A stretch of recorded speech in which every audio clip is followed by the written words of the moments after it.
नमस्कार साथियों, इस वीडियो में हम लोग बात करेंगे एक YouTube चैनल के बारे में जो लगातार पॉजिटिविटी का वीडियो बनाते आए हैं, करोड़ों निवेशकों के हित के लिए, लाखों कर्मचारियों के हित के लिए और लाखों एजेंट के हित के लिए। और उसके पीछे का कारण क्या है? कई महीने पहले मेरे चैनल पर सहारा का पक्ष रखने वाले की तरफ से कमेंट बॉक्स में कहा गया था कि एक डिबेट की व्यवस्था करें, अन्यथा सहारा का वीडियो बनाना बंद करें। अगला सहारा का वीडियो अगर आप कोई बनाते हैं उसके पहले मुझसे डिबेट की व्यवस्था कर लें, डिबेट कर लें। तो मैंने ये उचित समझा कि बंद कमरे में डिबेट करने से कहीं अच्छा है कि सोशल मीडिया के माध्यम से वो भी बात रखते आ रहे हैं सभी लोग और मैं भी बात रखते आ रहा हूँ। तो क्यों ना करोड़ों निवेशकों के सामने, लाखों कर्मचारियों के सामने, लाखों एजेंट के सामने, विभिन्न पदों पर सहारा ग्रुप के लिए काम करने वाले सभी लोगों के सामने मैं अपने प्रश्न सहारा ग्रुप के समक्ष रखूं और सहारा के लिए जो सोशल मीडिया पर बातें रखते हैं वो लगातार इसका उत्तर दें। सोशल मीडिया पर करोड़ों निवेशकों के लिए, लाखों कर्मचारियों के लिए, लाखों एजेंट के लिए, सहारा के विभिन्न पदों पर कार्य करने वालों के लिए, उनके हित के लिए आवाज उठाता हूं।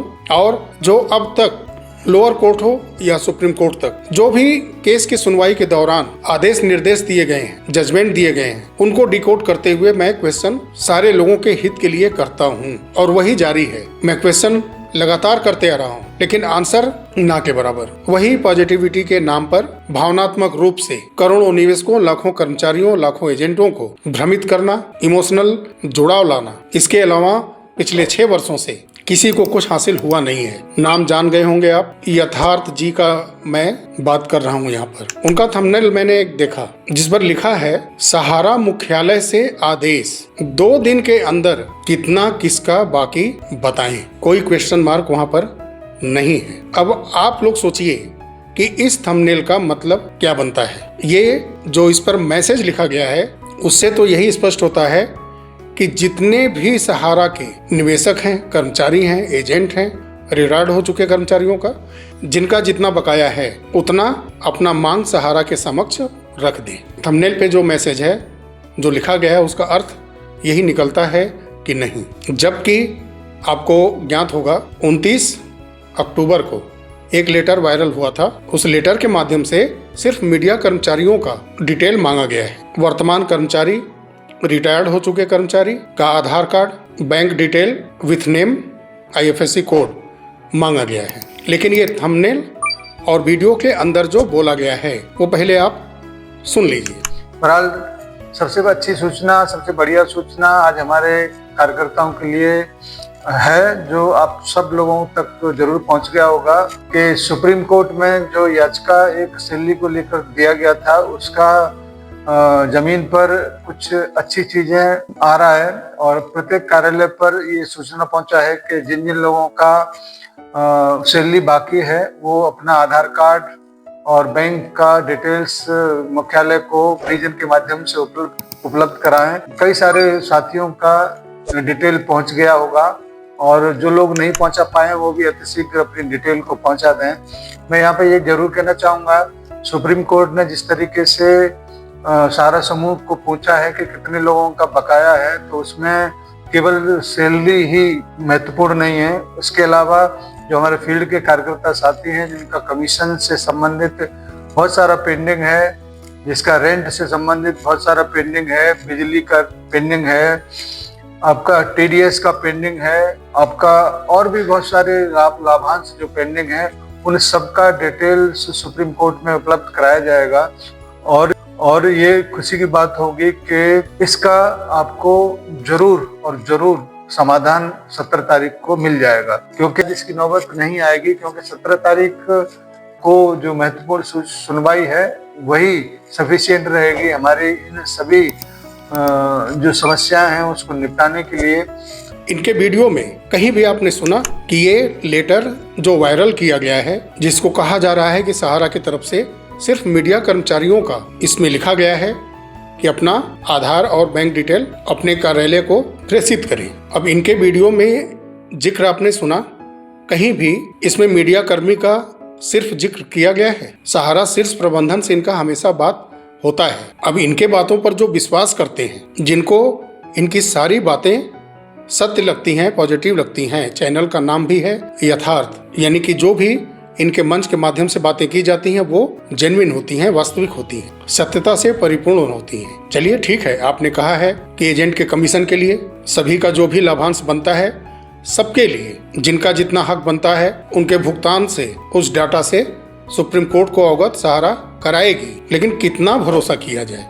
6 वर्षों से आप चैनल चला रहे हैं, कितने वादे करते गए आप लोग, कितना सत्य साबित हुआ? जो 87 या 88 दोनों आंकड़ों में कोई आंकड़ा सही हो, इन प्रॉपर्टियों की डील जो हो रही है, इसी चीज को वर्षों से हम जैसे कई यूट्यूबर कहते आ रहे हैं ना कि निवेशकों के पैसे से ये सब बना है और निवेशकों के हित के लिए ही उसको बिक्री किया जाए और निवेशकों का पैसा ब्याज सहित वापस किया जाए। वर्षों से कहा जा रहा है, उस पर सहारा यथार्थ का कोई रिएक्शन, एक्शन नहीं दिखता है। वो अहम दिखता है कि सहारा की प्रॉपर्टी बिक्री करके भुगतान होगी, सहारा स्वतः खड़ी हो जाएगी। ऐसा पॉजिटिविटी के नाम पर बहुत सारे लोगों के समक्ष ऐसी बातें, ऐसी विचारधारा रखी गई। सेबी सहारा केस को लेकर के, जिसका कि भुगतान से, सैलरी से कोई संबंध दूर दूर तक है ही नहीं, लेकिन सेबी सहारा केस की आड़ में सब कुछ ब्लॉक करते गया सहारा, और कुछ लोग पॉजिटिविटी के नाम पर लोगों को भ्रमित करते गए लगातार। लेकिन आज क्या है, आप इतनी प्रॉपर्टियों की डील करने के लिए पहुंच ही गए। यही काम वर्षों पहले किया जा सकता था। खैर, सहारा ग्रुप कब क्या कैसे कर रही है ये उसकी मनमर्जी है। सुप्रीम कोर्ट क्या कार्रवाई करता है, क्या आदेशित करता है, ये वहां की बात है। लेकिन सही तथ्यों को पीछे रखना, काल्पनिक शब्दों से पॉजिटिविटी के नाम पर लोगों को लगातार भ्रमित करना, ये ठीक नहीं है। चलिए इनका अगला वीडियो देखिए। और हम बार बार दोहराते हैं इस बात को कि सहारा इंडिया परिवार का भुगतान केवल और केवल सहारा इंडिया परिवार ही करेगा, और पोर्टल के माध्यम से जो भी आंशिक भुगतान हो रहा है वो भी जायज तरीकों से ही मिल सकता है। लेकिन उसके बावजूद हमारी अपील न तो साथी हमारे जो कार्यकर्ता हैं वो भी नहीं मान रहे हैं और न ही जमा करता, क्योंकि हम लोग बार बार इस बात को कहते हैं कि किसी को भी 1 रुपया देने की जरूरत नहीं है। हम लोग इतना जागरूक क्यों नहीं है? इतना जागरूकता हम लोग सबको कर रहे हैं, लेकिन फिर भी लोग आंखों पे पट्टी बांध कर पैसा लुटाने का काम कर रहे हैं। और ऐसे ही मौका परस्त लोग, भोले भाले लोगों को भुगतान कराने के नाम पर कोई 10%, कोई 20%, ये तो 25% तक का मामला यहाँ पे पहुंच गया। अब आप ही इस बात को थोड़ा सा सोच लीजिए कि जिन लोगों ने चंदा करके, जिन लोगों ने भुगतान कराने के नाम पर पैसा ऐंठ के कितने करोड़ रुपए कमाए होंगे, और नतीजा आज तक यही निकला कि किसी भी व्यक्ति को 1 रुपए का भी भुगतान कोई भी दलाल नहीं करवा पाया। चाहे वो कोई भी हो, चाहे वो झारखंड का व्यक्ति हो, चाहे वो उत्तर प्रदेश का व्यक्ति हो, चाहे कोई भी हो। लेकिन मैं अपने साथियों से जरूर कहूंगा कि अपने अपने परिक्षेत्र में अपने सामान्य निवेशकों को थोड़ा सा जागरूक बनाएं कि वो किसी भी जालसाजी के बहकावे में ना आए, किसी भी व्यक्ति के बहकावे में ना आए, चंदाखोरों के बहकावे में ना आए। आपने ये क्लिप भी सुना ना। सबसे पहला मेरा ये सवाल है कि इन भोले भाले निवेशकों को सबसे पहले फांसा किसने फांसा? जिन भी एजेंट को, चाहे वो यूपी के हों, बिहार के हों या झारखंड के हों, जिनको ये चंदाखोर बता रहे हैं, आंदोलनकारी बताते हैं, आज से कुछ वर्ष पहले ही लाखों करोड़ों रुपए का इन्वेस्ट ये लोग कराते थे।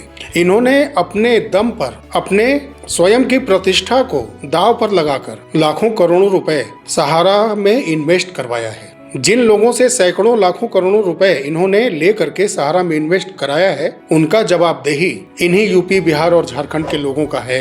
एक बंद कमरे में वीडियो बना देना, एक कार में बैठ करके वीडियो बना देना बहुत आसान है। पूरे ग्राउंड में जीरो लेवल पर जो घरों घरों जा करके पैसा इकट्ठा किया है, उसको प्रत्येक घर के लोग परेशान भी करते हैं। जिन्होंने पैसा दिया है वो ब्याज सहित पैसा भी मांगते हैं। जब सहारा का शीर्ष प्रबंधन विलुप्त है, गायब है, आखिर में ये अपनी पीड़ा किससे कहने जाएंगे? जब इनसे पैसा मांगा जाएगा निवेशकों के द्वारा, जब अतिशय हो जाएगा, जब चीजें असहज हो जाएंगी, असहनीय हो जाएंगी, पीड़ा निवेशकों का, एजेंट का, तो वो कहाँ जाएंगे? आपके पास निवेशकों का हजारों करोड़ रुपए है, उसमें से प्रत्येक महीने लाखों रुपए न्यायपालिका के अंदर कमेटी के ऊपर, सीनियर एडवोकेट के ऊपर, देश के सबसे महंगे वकील कपिल सिब्बल जी के ऊपर आप लोग खर्च कर रहे हैं। वो निवेशक का ही पैसा है। लेकिन हर किसी एजेंट के पास, चाहे वो यूपी का हो, बिहार का हो या झारखंड का हो या देश के किसी भी हिस्से का हो, करोड़ों रुपए लेकर के वो नहीं बैठा है कि प्रत्येक महीने लाखों रुपए खर्च करे। जगह जगह छोटी और बड़ी अदालतों तक लगातार वो कोर्ट के चक्कर लगाए।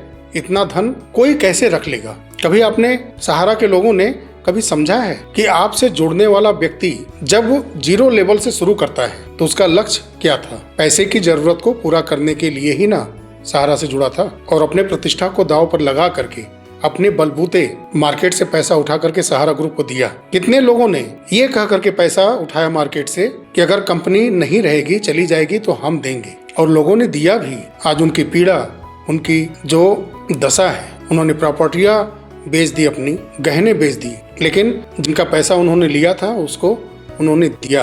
ग्राउंड लेवल पर प्रत्येक घर में जाइए, बात करिए, तब समझ में आएगा। हाँ, ये सत्य है कि पैसा किसी को 1 रुपए भुगतान करने के लिए नहीं देना चाहिए। कोई कितना भी कह ले कि मैं इतना पैसा हमको दीजिए, मैं भुगतान कराऊंगा, वो असंभव है। लेकिन पैसा दिलाने के लिए करोड़ों निवेशकों का अगर कोई पैसा इकट्ठा करके मजबूर हो करके, लोअर कोर्ट हो, अपर कोर्ट हो, सुप्रीम कोर्ट तक हो, उसमें कई लोग, कई एजेंट लोग चंदा लगा करके, पैसा इकट्ठा करके जब केस फाइल करते हैं, उनका कौन सा दोष है? वो किसको भ्रमित कर रहे हैं? वो तो लाचार हैं, मजबूर हैं, बेबस हैं कि जिनका पैसा उन्होंने जमा कराया, उनके हित के लिए उन्हीं लोगों से फिर कुछ पैसे लेकर के कोर्ट का शरण लेना पड़ रहा है उनको, क्योंकि सहारा नहीं सुन रहा है और सहारा उनका बहिष्कार कर रहा है। आज जब उन्होंने पैसा सहारा को दिया तो बहुत अच्छे थे, आज वो सहारा से अपना पैसा मांग रहे हैं, नहीं मिला,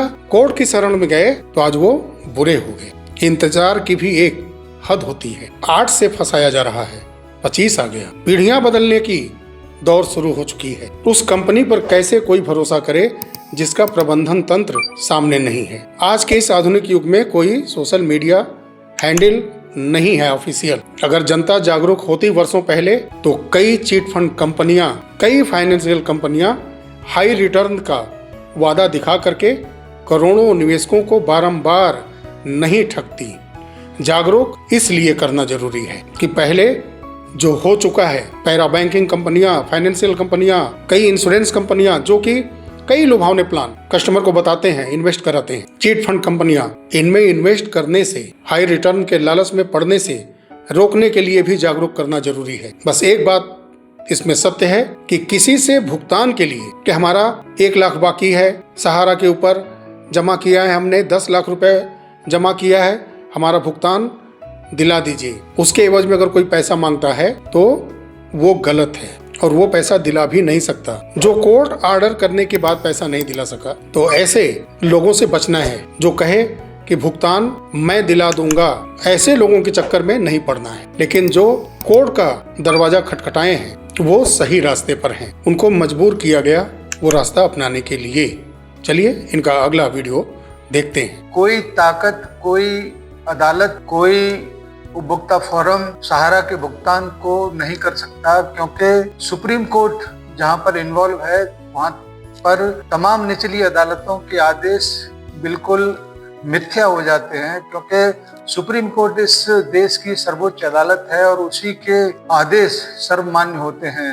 निचली अदालतों के द्वारा दिए गए आदेश निर्देश माननीय सुप्रीम कोर्ट के आदेश के सामने बिल्कुल खत्म हो जाते हैं। तो सुना आपने, सहारा का ये अहम बोल रहा है। सहारा कंज्यूमर फोरम को कुछ नहीं मानती, निचली अदालतों को कुछ नहीं मानती, हाई कोर्ट को कुछ नहीं मानती। इनके आदेश का पालन इसीलिए सहारा नहीं कर रहा है। ये चाहे कंज्यूमर फोरम हो, चाहे वो डिस्ट्रिक्ट कोर्ट हो, हाई कोर्ट हो, ट्रिब्यूनल हो, सभी के आदेश इनको मिथ्या लगते हैं, गलत लगते हैं, झूठे लगते हैं। मिथ्या का मतलब क्या है?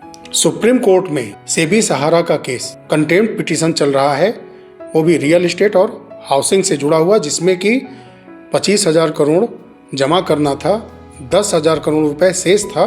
बस उसी का कंटेम्प्ट पिटीशन चल रहा था। जो प्रॉपर्टियां थी उसमें से 70 प्रॉपर्टियों के आसपास पर सेबी की देख रेख थी। लेकिन सुप्रीम कोर्ट ने उन प्रॉपर्टियों में से भी बिक्री करके सहारा से भी खाते में पूरा पैसा जमा करने का आदेश दे रखा था कुछ समय के लिए एम्बार्गो, तो पैसा जमा कराने पर भी इनके रोक था। लेकिन 25,000 करोड़ रुपए जो उस समय 2.5 से 3 करोड़ निवेशकों का पैसा लगभग उस समय जो जमा कराया गया था, आज वो 10 करोड़ से ऊपर कैसे हो गए और कई लाख करोड़ की देनदारी कैसे हो गई। आरबीआई ने तो पैसा जमा करने पर भी रोक लगाई थी एक समय कि पैसा जमा हो गया, लेकिन जब जमाकर्ताओं को पैसा देना था तब एम्बार्गो का बहाना करते गए ये लोग। बक्सर कोर्ट जो वहाँ का कंज्यूमर कोर्ट है, उन्होंने निवेशक का पैसा वापस करने के लिए आदेश दिया, नहीं किया गया।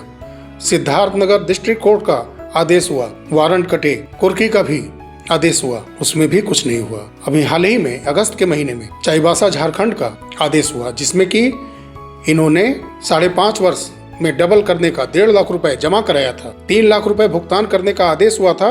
लेकिन ये सब आदेश इस अहम रूपी सहारा को मिथ्या लगती है। ये अहम नहीं है तो क्या है? जो सहारा एक समय में अपनी थोड़ी थोड़ी प्रॉपर्टियां बिक्री करके निवेशकों का पैसा वापस नहीं कर पाई, वो आज ईडी की कार्रवाई से, सीआईडी की कार्रवाई से इस तरह हिल गई कि सबके ऊपर गिरफ्तारियों का तलवार लटक गया और इनके हाथ से लखनऊ एलडीए ने, नगर पालिका ने इनका सहारा शहर, वहां की संपत्तियां, कार्यालय सभी अपने कब्जे में ले लिए, बेबस हो गए। इसलिए ये निवेशकों के लिए नहीं, अभी सुनिएगा, ये 9,000 करोड़ रुपए जो शेष है ना, उसको जमा करके ये पहले आजाद होना चाहते हैं। चलिए इनका अगला वीडियो क्लिप पहले सुनिए। इसलिए किसी भी व्यक्ति को कोई कोर्ट के माध्यम से कराने की बात करता है, कोई हाई कोर्ट के माध्यम से कराने की बात करता है, कोई उपभोक्ता फोरम को के माध्यम से कराने की बात करता है, इन सभी से आप बचते रहें। और मैं तो कहूंगा अपने कार्यकर्ताओं से कि आप लोग अपने अपने परिक्षेत्र में आप सूचना नहीं दे सकते हैं तो कम से कम हम ये हमारा वीडियो तो उन लोगों के पास तक पहुंचा ही सकते हैं कि कैसे एक महिला 1,33,000 रुपए अपना गवा कर बैठी हुई है और उसको वो 10 लाख जो उसने जमा किया था उसमें से 1 रुपए भी नहीं मिल पाया। ये बात अलग है कि समय आने पर उसका 10 लाख रुपए का भुगतान ब्याज सहित उसके घर पहुंचेगा, लेकिन वो मानी सुप्रीम कोर्ट के आदेश पर डिपेंड करता है। और जब तक सुप्रीम कोर्ट इस तरीके का कोई आदेश नहीं देता या सहारा इंडिया परिवार के बंधनों को खोलने का काम नहीं करता, तब तक आप लोग थोड़ा सा और धैर्य बना के रखें। यहाँ पर ये उस बात का जिक्र कर रहे हैं जो हाल ही में एक महिला जो कि 10 लाख रुपए सहारा में जमा कर रखी थी और उनका पैसा दिलाने के लिए किसी एडवोकेट की तरफ से या कोई पर्सन है जो कि पैसा दिलाने के लिए कमीशन की बात करता है और उसी में क्रमशः उसको 80,000 रुपये कुछ और करके 1,33,000 रुपये वो ठग लेता है। मामला कोर्ट में भी जाता है, गिरफ्तारी भी हो गई है उसकी। लेकिन इनका साफ गोई देखिए आप, उन महिला का पैसा सुप्रीम कोर्ट से जब आदेश होगा तो उनके घर तक पहुंचाने जाएंगे। अब ये जाएं या सहारा के लोग जाएं, पिछले कितने वर्षों से सहारा की कितनी प्रॉपर्टियां बिक्री हुई हैं और इतना भावनात्मक इमोशनल अपना विचार यथार्थ जी रख रहे हैं। कई बार ये बोल चुके हैं कि घरों तक पैसा पहुंचाया जाए। जो अपने कर्मचारियों से महीनों पास ही में कमांड कार्यालय, अन्य कार्यालय होते हुए मिलने तक नहीं आ रहा है, उन कर्मचारियों से जिनके दम पर ये अच्छा खासा प्रिंट और इलेक्ट्रॉनिक मीडिया के माध्यम से अर्निंग करते आते हैं, उनसे एक साफ सुथरे माहौल में बैठ करके ईमानदारी के साथ बातचीत करने का मौका नहीं मिलता और ये जाएंगे निवेशकों के द्वारे पैसा पहुंचाने। रखूंगा कुछ महत्वपूर्ण सवाल, चलिए इनका अगला वीडियो क्लिप भी सुनिए। इसीलिए मैं आपसे फिर से निवेदन करता हूं कि कभी भी किसी भी व्यक्ति को 1 रुपया भी देने की जरूरत नहीं है, क्योंकि भुगतान कराने का जो रेट फिक्स किया हुआ है जालसाजों ने या चंदाखोरों ने, वो रेट उनके व्यक्तिगत हित तो पूरे कर सकता है, लेकिन आपके हितों के बारे में उन्होंने नहीं सोचा है। वो केवल अपने हितों के बारे में सोचते हैं। इसलिए किसी को भी 1 रुपया भी या फूटी कौड़ी भी उनको देने की जरूरत नहीं है। हम लोग बार बार आप लोगों से निवेदन करते हैं कि ये सूचना जरूर पहुंचाएं या ये वीडियो अपने परिक्षेत्र में जरूर दें, जिससे कि लोग जागरूक बने। जागरूक ही सतर्कता का पहला सिद्धांत है। और जब हम सतर्क रहेंगे, जागरूक रहेंगे तो शायद हमको कोई ठग नहीं पाएगा।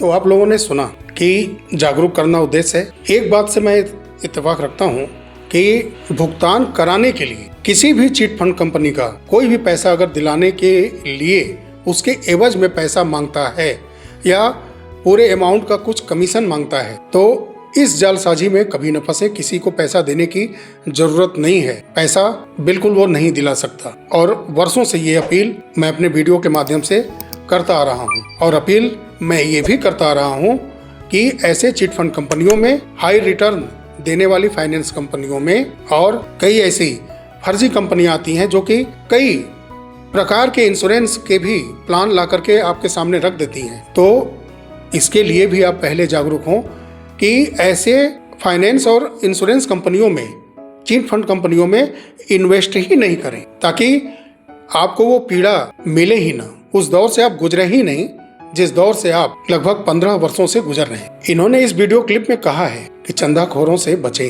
वो आप लोगों के हित के बारे में यानी निवेशकों के हित के बारे में नहीं सोचते, वो सिर्फ अपने हित के बारे में सोचते हैं। वाह, जो तथ्यात्मक लीगल डॉक्यूमेंट लेकर के एक नहीं बहुत सारे एजेंट एक साथ सुप्रीम कोर्ट में पहुंचे हैं वो गलत हैं। वो गलत डॉक्यूमेंट लेकर के सुप्रीम कोर्ट पहुंचेंगे, उनको जेल जाना है जीवन भर के लिए। आप सोचिए जरा सा, इनका बात रखने का, कहने का तरीका देखिए आप कि कोई अगर सुप्रीम कोर्ट पहुंचा है निवेशकों के हित के लिए पैसा दिलाने के लिए, जिसमें कि बहुत सारे एजेंट बहुत सारे निवेशकों से पैसा लेकर के किसी तरह कोर्ट पहुंचे हैं, तो किसी गलत डॉक्यूमेंट के साथ जाएंगे? क्या उनको जेल जाना है? क्या उनका भविष्य आने वाले समय में जेल में बिल्कुल गुजारने का मन है कि वो जाएंगे कभी सुप्रीम कोर्ट? आज इनको करोड़ों निवेशकों की जो हमदर्दी हो रही है, सबका पाई पाई बचाना चाह रहे हैं। 6 वर्षों से ये सोशल मीडिया पर एक्टिव हैं। कितने रुपए का इन्होंने भुगतान कराया अभी तक? हजारों करोड़ की संपत्तियां धीरे धीरे एक एक करके पिछले कितने वर्षों में बिक्री की गई। उन पैसों से कितने लोगों का भुगतान इन्होंने कराया? कितना पैसा सेबी सहारा खाते में जमा हुआ? कितना इनके दिलों में निवेशकों के प्रति संवेदना है, हित है? सिवाय भ्रमित करने के अलावा क्या मिल रहा है? ये लगातार ये कहते आ रहे हैं कि हमारे वीडियो को बहुत सारे लोगों तक पहुंचाएं, जागरूक करें। सही बात है, ये YouTube के माध्यम से, सोशल मीडिया के माध्यम से ये बातें ये कह रहे हैं और ये बातें इनको पसंद करने वाले सहारा के जो पक्षधर हैं, यहाँ पर कुछ अन्यथा बात मत लीजिएगा आप। अगर वो सही कार्य करते सहारा के लोग तो मैं क्या, पूरा भारत पक्षधर था और रहता भी। लेकिन वर्तमान परिस्थिति में जो सहारा का पक्ष रखते हैं, मैं उनके लिए कह रहा हूँ, वो आते हैं कहते हैं किसी अन्य यूट्यूबर के लिए कि तुम सिर्फ यूट्यूब पर पैसा बनाने के लिए हो, पैसा बना रहे हो, पैसा कमा रहे हो, बहुत जल्द तुम्हारी दुकान बंद हो जाएगी। तो भाई दुकान तो बंद जल्द हो जाए तो बहुत अच्छा है। अगर आपको लोगों को जागरूक ही करना है, जिनको अन्य यूट्यूबरों का पैसा कमाई खलता है, तो जरा यथार्थ जी से बोलें कि अपने चैनल को डीमोनेटाइज कर दें और एक डिस्क्लेमर चला दें कि ये चैनल सहारा के करोड़ों निवेशकों को, लाखों कर्मचारियों को, लाखों एजेंट को जागरूक करने का एक मंच है। किसी भी एडवर्टाइज का हमारे चैनल के माध्यम से एडवर्टाइज नहीं किया जाएगा। आप अपने चैनल को डीमोनेटाइज कर लें। जिनको लगता है कि अन्य यूट्यूबर पैसा कमा रहे हैं और यथार्थ जी अपने घर से पैसा लगा करके जागरूकता अभियान चला रहे हैं, तो वो ये बात उनके समक्ष भी रखें कि पैसा कमाने का जरिया यथार्थ जी मत करिए।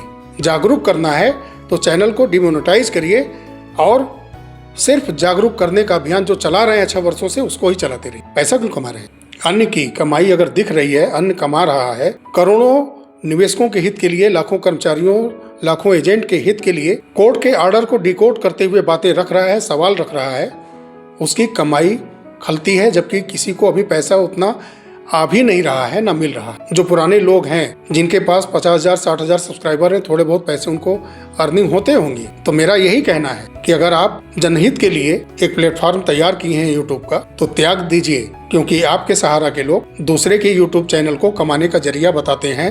तो आप भी अपने सहारा के लोगों के बातों को मान जाइए और डीमोनेटाइज करा लीजिए अपने यूट्यूब चैनल को, चाहे फेसबुक चैनल को, किसी भी चैनल के माध्यम से प्लेटफॉर्म पर सोशल मीडिया के पैसा कमाते हैं। तो आपके सहारा के जितने भी लोगों का कहना है, उस कहना को मानिए और अपने चैनल को डीमोनेटाइज करा लीजिए। और एक जागरूकता का मंच सिर्फ बना लीजिए। लेकिन समस्या ये है कि जो स्पष्ट निष्पक्ष कोड की बातें करता है उसके यूट्यूब चैनल को, सोशल मीडिया चैनल को कमाने का जरिया बताया जाता है, और जो पॉजिटिविटी के नाम पर वर्षों से लगातार भ्रमित करते आ रहा है, जिसकी वजह से हम जैसे यूट्यूबरों का जन्म हुआ। सच्चाई से करोड़ों लोगों को रूबरू कराने का, झूठ पर से पर्दा हटाने का हम जैसे चैनलों का जन्म हुआ, क्योंकि लगातार भ्रमित करने वाले चैनल एक्टिव थे। पहले भी भ्रमित करके, लोगों को बरगला करके, हाई रिटर्न का वादा करके, सुनहरे भविष्य का सपना दिखा करके सैकड़ों लाखों करोड़ों रुपए इन्वेस्ट करा लिया गया, बड़ी ही क्रूरता से, बड़े ही मजे हुए नेटवर्कर की तरह से।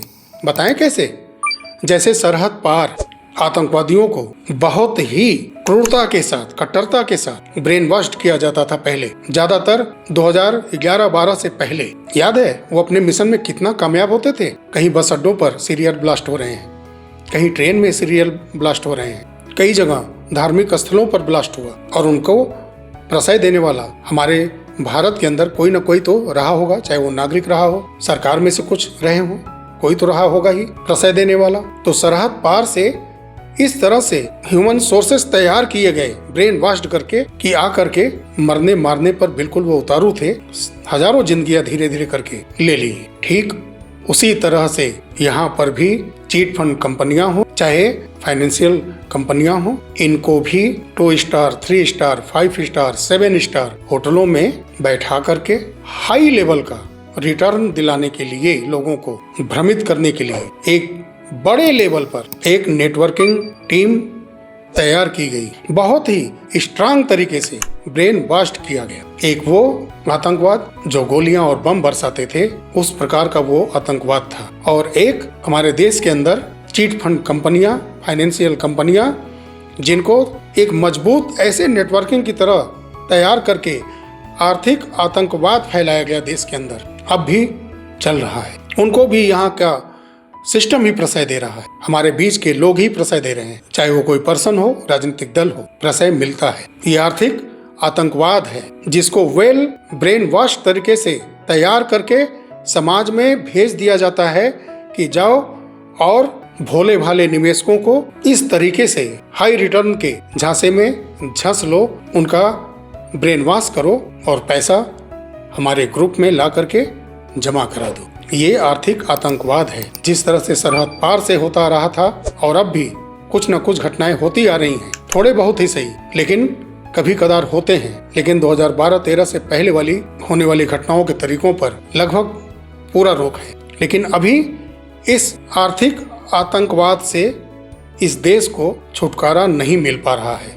इससे छुटकारा मिलना जरूरी है। उसमें हजारों लोगों की जान गई है, इसमें करोड़ों लोग प्रभावित हैं, लाखों लोगों का जीवन धीरे धीरे समाप्त हो गया, पीढ़ियां परिवर्तित हो गई, लेकिन सिस्टम अभी भी हाई रिटर्न के नाम पर उनके साथ आर्थिक आतंकवाद करता जा रहा है। चलिए एक आध क्लिप और है, देख लेते हैं, सुन लेते हैं। पक्का तौर पे इस बात का यकीन है, हमें विश्वास है कि सहारनपुर परिवार जो संघर्ष उसने किया है उसको जीत कर ही वो विजय उत्सव जरूर मनाएगा, और इन गद्दारों का एक टाइम ऐसा होगा कि ये अपने सिर को छुपाने के लिए जगह ढूंढते फिरेंगे, क्योंकि वो झारखंड वाला तमाम सारी चीजों को लेकर हमारे ऊपर भी कई सारे हमले करता है अपने वीडियो के माध्यम से।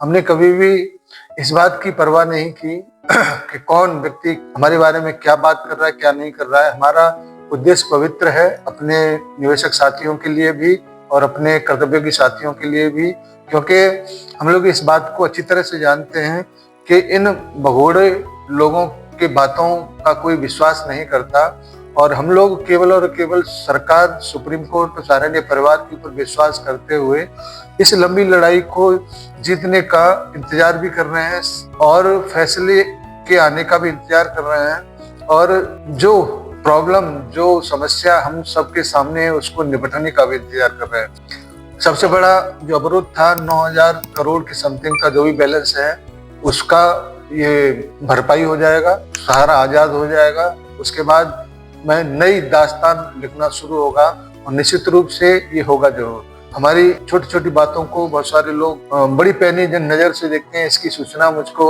आज सुबह एक कार्यकर्ता के माध्यम से मिला, तो मुझे इस बात का कोई हैरानी नहीं हुआ, क्योंकि जो लोग कमजोर व्यक्तित्व के लोग होते हैं वो ऐसे ही दूसरों की वीडियो को देख देख कर अपने मनोबल को बढ़ाते रहते हैं और उसमें मीन मेघ निकालने का काम भी ऐसे ही लोग करते हैं।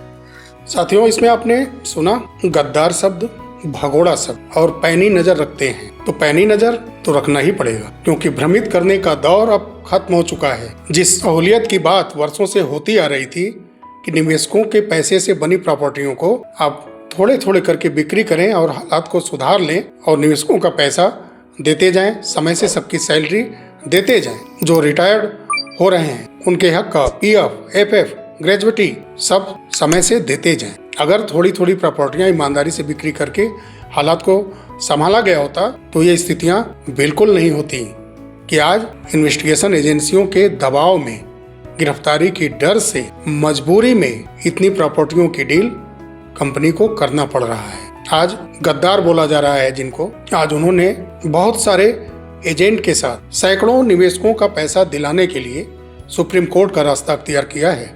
सुप्रीम कोर्ट में कोई गलत फैक्ट रख करके नहीं बच सकता और इसका साक्ष्य है सहारा स्वयं। गलत साक्ष्य रखते हुए 2008 से ये क्रमशः कानून के जंजाल में फंसे हैं, नहीं निकल पाए, क्योंकि इन्होंने करोड़ों निवेशकों को ठगा है। करोड़ों निवेशकों, लाखों कर्मचारियों, लाखों एजेंट के साथ गद्दारी की है। उनके पैसों से अपनी जरूरतों को पूरा किया है। अपने रहने, खाने, पीने के अंदाज को आलीशान तरीके से इम्प्लीमेंट किया है निवेशकों के पैसों से। जिनको लखनऊ में लोगों के आवास के लिए, ग्रीन बेल्ट बनाने के लिए जमीनें दी गई, उन्होंने वहां महल बना करके कपड़े धोने के लिए कर्मचारियों को रखा। आलीशान तरीके से जीवन यापन करने के लिए, सारी सुख सुविधाओं को पूरा करने के लिए उसमें कर्मचारियों को रखा गया। आम लोगों के लिए चार दीवारी बना दी गई कि नहीं आना है। तो निवेशकों के पैसे से गद्दारी का रोल अदा करते हुए ये लोग उन पैसों का अपने निजी स्वार्थ, केस लड़ने के लिए सिर्फ इस्तेमाल करते रहे।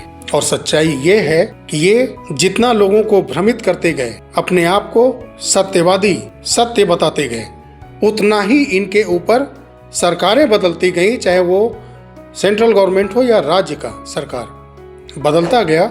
लेकिन ये और बुरे तरीके से कानूनी मकड़जाल में फंसते गए, इसलिए कि ये सत्य वाकई नहीं है। इन्होंने कंपनी लॉ को तोड़ा है, इन्होंने सेबी के द्वारा बनाए गए अधिनियम को नजरअंदाज किया है। और भगोड़ा कौन है? कौन है भगोड़ा यथार्थ जी, जो अपने पिताजी को मुखाग्नि देने नहीं पहुंच पाया? तो बताइए कौन भगोड़ा है? पैनी नजर क्यों नहीं होगी आपके ऊपर? झूठ परोसने वालों को हमेशा बेनकाब करने के लिए पैनी नजर रखनी ही होगी, जो वर्षों से लोगों को भ्रमित करके शांत किए हुआ है और आज प्रॉपर्टी बिक्री करने के मुहाने पर खड़ा है, क्योंकि इन्वेस्टिगेशन एजेंसियां दबोच रखी हैं इसलिए। और आप या आपके जैसे सहारा के लोग कहते आ रहे हैं ना कि सुप्रीम कोर्ट के अधीन है, सुप्रीम कोर्ट के आदेश का आप लोग पालन करेंगे। भुगतान कोई भी lower court, consumer court, tribunal, high court के आदेश नहीं करा पाएंगे। उनके आदेश मिथ्या हैं, सुप्रीम कोर्ट के आदेश के समक्ष कुछ नहीं है। जबकि ये कहीं से भी इसका एंगल जुड़ता ही नहीं। वहाँ छोटे छोटे कुछ निवेशक 7-8 की संख्या में केस लड़ा और जीत गया, उसका भी पैसा नहीं मिल रहा है। उनकी हैसियत औकात नहीं है आपकी तरह कि निवेशकों का पैसा लेकर के सुप्रीम कोर्ट में जगह जगह लगातार केस लड़ता रहे। 100, 200, 500, 1000 रुपए करके जमा करने वाला निवेशक छोटे कोर्ट में ही जाएगा, कंज्यूमर फोरम में जाएगा, डिस्ट्रिक्ट कोर्ट में जाएगा और वहां से ही आदेश उसके पक्ष में जाता भी है, जिसको आप मिथ्या बता रहे हैं। आपका अहम चरम पर है। अब बताइए आप, चलिए आप क्यों बार बार वीडियो बना रहे हैं? जब आपका कहना है कि सुप्रीम कोर्ट के आदेश के बाद भुगतान होगा, तो आप बताइए ना। सवाल है अब आपसे, आप एक ड्राफ्ट सीट रफली ही सही देश के सामने सहारा प्रबंधन से आपका बात होता है, बात करिए और रखिए, बताइए कि जो आपके ज्वाइनिंग बोनस पॉइंट हैं वो आप कैसे पेमेंट करेंगे। छोड़िए ड्राफ्ट सीट को भी मैं छोड़ देता हूँ, मौखिक रूप से ही अपने निवेशकों को बताइए कि जो ब्रांच के अंदर से ज्वाइनिंग पॉइंट के बांट दिए गए हैं या क्यू शॉप के समय लॉयल्टी बोनस पॉइंट का टर्म एंड कंडीशन में चक्कर था, वैसे बोनस पॉइंट का भुगतान कैसे होगा। मल्टीपल जो मेंबरशिप है जिसके वजह से 100 में 94-95 लोगों का CRCS पोर्टल से भुगतान बिल्कुल नहीं हो पा रहा है। किसी का मेंबरशिप मल्टीपल शो कर रहा है, किसी का डाटा ही मौजूद नहीं है। तरह तरह की डेफिशिएंसियों की वजह से 100 में 94-95 लोगों का भुगतान अटका पड़ा है। 2 वर्ष हो गए, आपको बहुत चिंता है ना कि किसी को एक पैसा देने की जरूरत नहीं है। तो समस्या कहाँ है बताइए कि जो ब्रांच में आप ही के लोग बैठ करके कितना पैसा ले रहे थे, 50 रुपए से हजारों रुपए, तब आपने निवेशकों को क्यों नहीं कहा कि ब्रांच में 1 रुपए घूस नहीं देना है, भ्रष्टाचार नहीं करना है। क्यों नहीं समझाया अपने लोगों को कि भ्रष्टाचार नहीं करना है। निवेशकों को क्यों नहीं समझाया कि 1 रुपए नहीं देना है, आपका डाटा वहाँ पर फ्री ऑफ कास्ट सही होगा। सहारा की कमी है, आप वहाँ जाइए, डाटा को सुधार कराइए। क्यों पैसा लिया गया कार्यालय से डाटा सही करने के नाम पर, और आज 2 साल हो गया फिर भी सिर्फ 4 से 5% लोगों का भुगतान हुआ, वो भी आंशिक भुगतान हुआ। 5 लाख के अंदर का आवेदन हुआ, 5 लाख के ऊपर का आवेदन का कोई भी अभी दूर दूर तक अंदेशा अपडेट बिल्कुल नहीं है। CRCS पोर्टल के माध्यम से जो अपडेट है उनकी वैधता पर ही संदेह खड़ा हो गया है। पैसा बचाने जा रहे हैं ना आप लोगों का, भावनात्मक अपील कर रहे हैं ना। 2 वर्ष पहले से जो काम लगातार करते आ रहे हैं आपके सहारा के कार्यालय के लोग, उनकी भ्रष्टता को फिर से रोकने के लिए क्या किया आप लोगों ने।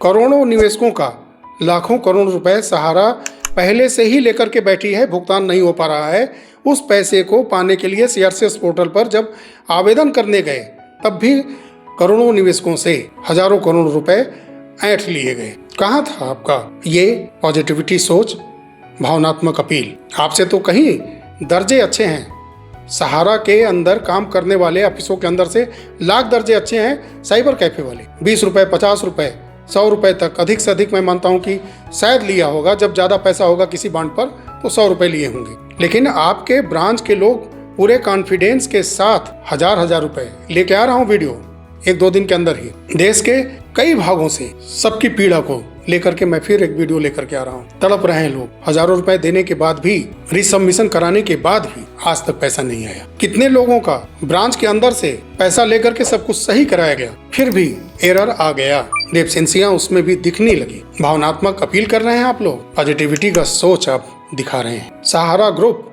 आप ही के माध्यम से एक रफली ही सही ड्राफ्ट शीट जारी करे करोड़ों निवेशकों को सुकून पहुंचाने के लिए और उनको एक पॉजिटिविटी सोच में रखने के लिए कि हाँ सहारा आपके साथ खड़ी है।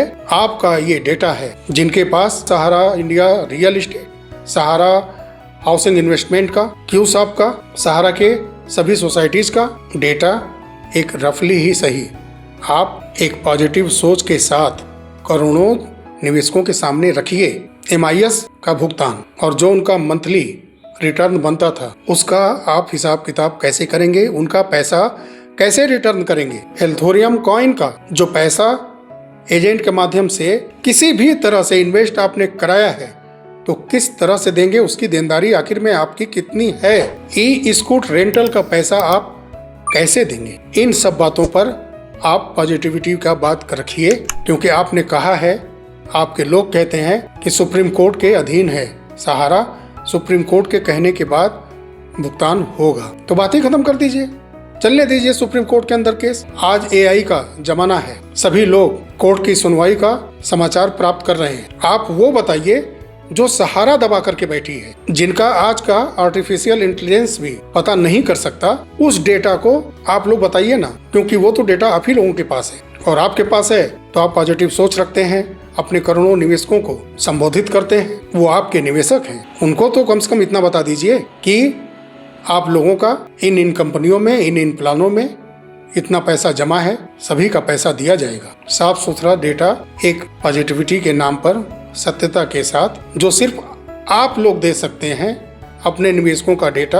अपने कंपनियों के लायबिलिटी की डेटा को सिर्फ आप लोग दे सकते हैं। जो सैलरी की बात आप लोग कर रहे हैं, लेटर तो सभी लोग जानते हैं, सिर्फ मीडिया कर्मचारियों के लिए आया और वो कोई अचानक से सुप्रीम कोर्ट में नहीं पहुंच गए थे।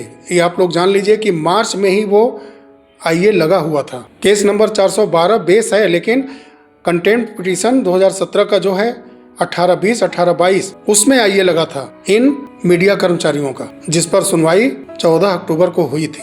मार्च से लगा हुआ है। यथार्थ जी, आपके बस में जो है, निवेशकों को उनके हक का कितना बनता है, सभी कंपनियों का डेटा एक रफली ड्राफ्ट शीट आप बना करके रखिए।